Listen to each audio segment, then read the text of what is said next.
કરીએ તો વૈશ્વિક ફલક પર ભારતનો ડંકો ફરી એકવાર વાગ્યો। વડાપ્રધાન નરેન્દ્ર મોદીને સ્લોવાકિયા દેશ દ્વારા તેના સર્વોચ્ચ નાગરિક સન્માનથી નવાજવામાં આવ્યા છે। આ તરફ પીએમ મોદીને સ્લોવાકિયાના પ્રતિષ્ઠિત અને સર્વોચ્ચ નાગરિક award the order of the white double ક્રોસથી સન્માનિત કરાયા, જે દરેક ભારતીય માટે અત્યંત ગર્વની ક્ષણ છે। અને આ પ્રતિષ્ઠિત એવોર્ડ મળવાની સાથે જ પીએમ મોદીના નામે એક નવો રેકોર્ડ પણ નોંધાયો છે। તેમને અત્યાર સુધીમાં વિશ્વના અલગ અલગ દેશો તરફથી કુલ 33 આંતરરાષ્ટ્રીય સન્માન મળી ચૂક્યા છે। અને આ વૈશ્વિક સન્માન માત્ર પીએમ મોદીનું જ નહીં, પરંતુ બદલાતા અને શક્તિશાળી બનતા ભારતની 140 કરોડ જનતાનું સન્માન છે।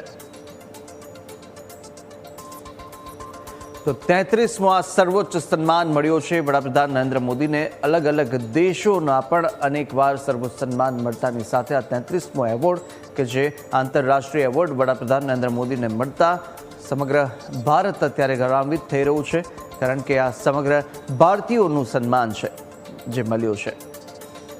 વડાપ્રધાન નરેન્દ્ર મોદીના આ તસવીરો પણ સામે આવી છે સર્વોચ્ચ સન્માન લેતા સ્લાવોનિયાના આ દ્રશ્યો કે જ્યાં સ્લોવાકિયાની અંદર પીએમ મોદીને સન્માન મળી રહ્યું છે અને એ જ પરંપરા અનુસાર ત્યાંની અને એ જ નીતિ નિયમ મુજબ એ ગ્રહણ કરી રહ્યા છે આ સન્માન।